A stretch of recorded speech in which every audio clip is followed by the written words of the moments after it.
बंधुगण नमस्कार। पुणी थे मुझे मो यूट्यूब चैनल को स्वागत जनाऊँगी।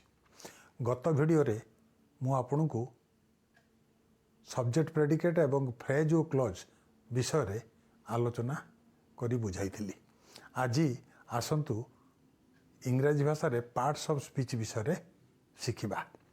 गोटे सेंटेंस अनेक गुड़िक वार्ड नहीं गठित हुए, किंतु जेते वार्ड गोटे सेंटेंस भीतर थाए से वार्ड गुड़िकर यूज सबू अलग अलग। आउ वार्ड माने जो काम करती गोटे सेंटेंस रे ताहा मध्य अलग अलग। से वार्ड गुड़ा को डिफरेंट पार्ट्स ऑफ स्पीच रे आमे विभक्त करिबा। इंग्राजी भाषा रे there are 8 parts of speech. First noun, second adjective, third pronoun, then verb, then adverb, then preposition, conjunction and interjection. These are 8 parts of speech. Now we will discuss one after another separately. गोटी पर गुटे मु आपन को बुझाइबी। Parts of speech रे प्रथमे noun. Noun होची गोटे naming word, name of a person, thing और प्लेस। कौन सी व्यक्ति किंबा कौन सी द्रव्य बा कौन सी स्थानर ना को नाउन कह जाए। जो जिनसटा को आमे देखि न पारू, छुई न पारू, से भले जिनस को भी मध्य नाउन कह जाए। धरंतु example, Ashok was a great king. Ashok name of a person, was a great king. King also name of a person. Bhubaneswar name of a place. Odisha name of a place. Then the rose smells sweet. Rose name of a thing. That's why it is noun. Then courage, own him honor. Courage. Courage गोटे noun word जहाँ को आमे feel करि पारू, किंतु आमे देखि पारुनु कि touch करि पारुनु। ऑनर भी सेया। तेणु करेज, ऑनर ये मध्य नाउन वर्ड रे आसीबो। So these are all naming words. तेणु कुआ जाए आमे आखि बुझिबा, आखि खुली देले आमे जहाँ सबू देखुचे निश्चित सेगुड़ाकर किछि ना किछि ना अछि। तेणु सेगुड़िक होउछि noun. Then next adjective. English भाषा रे एडजेक्टिव गोटे वर्ड जे कि कौन सी नाउन रो किसी एक्स्ट्रा मीनिंग ऐड करे ताको कह जाए adjective. For example, he is a brave boy. बॉयटा होची नाउन। केमिति बॉय, केमिति पिला ना साहसी पिला। ब्रेव होची adjective. Brave is a word that add meaning to the noun that is boy. Then there are 20 boys in the class. Boys noun, how many boys ना 20 boys. 20 is the adjective to boys because it add something to the noun. The third parts of speech is pronoun. Pronoun is a word which is used instead of a noun. Noun परिवर्ते जो वर्डटा use हुए ताकू pronoun कह जाए।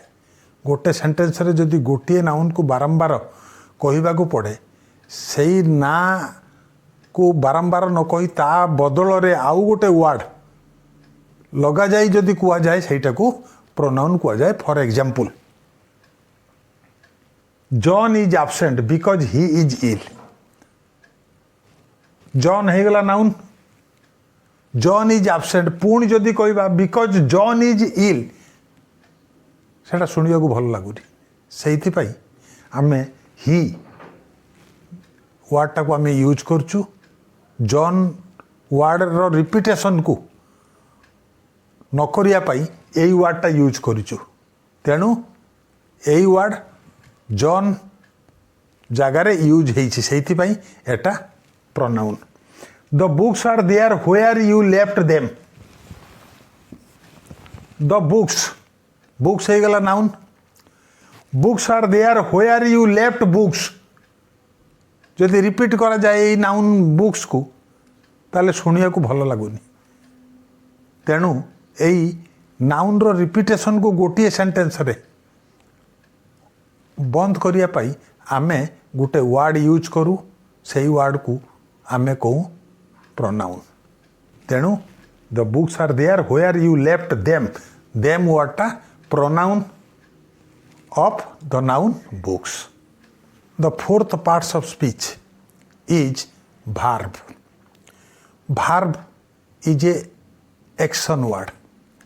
A word that expresses action or state. State means gote condition. For example, Ravi wrote a letter to his father. Eta action word kounta na wrote.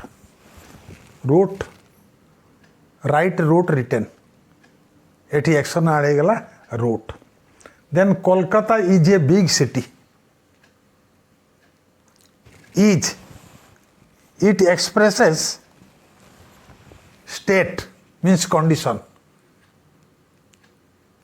How is Calcutta? Na Calcutta is a big city. Then iron and copper are useful metals. How the iron and coppers are? ना they are very useful metals. तेणु एठी are Madhya verb action किंबा ये गोटे state को express करुच्ची. ये गोटे action को एक्सप्रेस करुच्ची. एठी इज आर गोटे स्टेट को एक्सप्रेस करुचंती गोटे सेंटेंस रे. तेणु एई सेंटेंस रे एई माने होचंती वर्ब एक्शन वर्ड. तो वर्ब विषय आम जानले. वर्ब विषय एगुड़िक संपूर्ण रूपे भल भाव विस्तृत भाव आलोचना करबा आमे परे. Adverb. Adverb is a word used to add something to the meaning of a verb, adjective, another adverb. Verb, adjective आउ गोटे एडवर्ब को क्वालिफाए करुथुबा किंबा ता मीनिंग रे आउ किछि ऐड करुथुबा वर्ड को आमर एडवर्ब कुआ जाए. For example, he worked the sum quickly. Worked हो गला एक्शन वर्ड वर्ब. ये वर्ब को क्वालिफाई करछि कोन वर्ड ना quickly. How he worked the sum ना he worked the sum quickly. तेणु क्विकली हो गला एटा गोटे एडवर्ब आ ये क्वालिफाई करछि वर्ब को. ठीक सही भली आमर एडजेक्टिव कि भी क्वालिफाई करबा वर्ड को आमे एडवर्ब कहि परिबा. एठी देखंतु, this flower is very beautiful. Beautiful हो गला एडजेक्टिव. तार नाउन की हो गला फ्लावर. फ्लावर हो गला नाउन, ता एडजेक्टिव हो गला ब्यूटीफुल. किंतु ए जो एडजेक्टिव की क्वालिफाई करुच्ची हाउ ब्यूटीफुल ना वेरी ब्यूटीफुल. तेणु वेरी हो गला एडवर्ब. एठी एडवर्ब गोटे एडजेक्टिव की क्वालिफाई करुच्ची. ठीक एनादर एडवर्ब को भी एडवर्ब क्वालिफाई करे. केमिति ना she pronounce the word quite correctly. Correctly हो गला गोटे एडवर्ब. सही एडवर्ब को आउ गोटे एडवर्ब क्वालिफाई करछि क्वाइट. तेणु क्वाइट गोटे एडवर्ब, करेक्टली गोटे एडवर्ब. किंतु करेक्टली एडवर्ब को क्वाइट एडवर्ब क्वालिफाई करछि ता मीनिंग रे आउ किछि एक्स्ट्रा मीनिंग ऐड करुछि. Now it is clear. Adverb. Preposition. Preposition is a word used with noun or pronoun to show how a person or thing is related to something. Person thing अन्य गोटे जिन सहित केमिति related जो वर्डटा सेटा को show करे सेटा को प्रीपोजिशन कहा जाए. For example, there is a cow in the garden. एठी इन हो गला प्रीपोजिशन. कारण गार्डन आउ काउ को रिलेट करुची word. Where is the cow? ना cow is in the garden. The girl is fond of music. Music आउ girl भितरे रिलेशन एस्टाब्लिश करुच्ची ऑफ, फॉन्ड ऑफ। ऑफटा हो गला प्रिपोजिशन। तेणु preposition of, on, in, under ये जो वर्ड गुड़ाक ताको प्रिपोजिशन कह जाए। ये कौन सी थिंग बा पर्सन को अन्य गोटे थिंग सहित तार रिलेशनटा देखाए। से भली a little girl sat under a tree. Where is the little girl? ना a little girl is under a tree. Tree आउ लिटिल गर्ल भितरे जो रिलेशनटा एस्टाब्लिश करुच्ची सेटा हो गला अंडर। तेणु अंडर हो गला प्रिपोजिशन। 7 नंबर रे आम पार्ट्स ऑफ स्पीच आसुची conjunction. Conjunction is a word that joins another word और सेंटेंस। गोटे वर्ड को अन्य वर्ड सहित जॉइन करवा वर्ड को कंजक्शन कह जाए। गोटे सेंटेंस को अन्य सेंटेंस सहित जॉइन करवा वर्ड को भी कंजक्शन कह जाए। For example, Ram and Hari are brothers.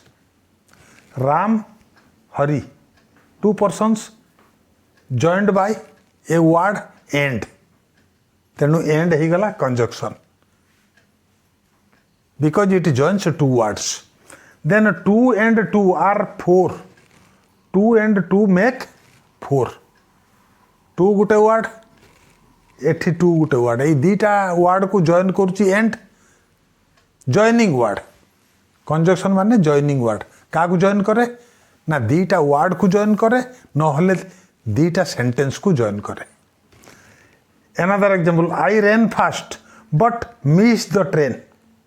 I ran fast गोटे sentence, I miss the train another sentence. तेणु ये दीटा सेंटेंस को लेकिन गोटे सेंटेंस गठित होइछि। आउ से जो जॉइनिंग वर्ड दीटा सेंटेंस को गोटे सेंटेंस करछि सेटा हला बट। तेणु बट हो गला एठी conjunction because it joins 2 sentences। The 8th parts of speech is interjection। Interjection is a word which expresses sudden feeling। Sudden feeling may be of joy, may be of sorrow। For example, hooray, we have won the game। देखंतु हुरे होची interjection और interjection ए गोटे exclamatory mark या पाखरे लागिबो। तेणु it is a word which expresses Joy. Another example, alas, she is dead। Sudden feeling, alas, word which expresses sudden feeling of sorrow। alas, she is dead। So these are all about 8 parts of speech in English। आशा करे आपन को भल लगिथिबो। भल लागिले मो video को like करंतु, subscribe करंतु, share करंतु। धन्यवाद।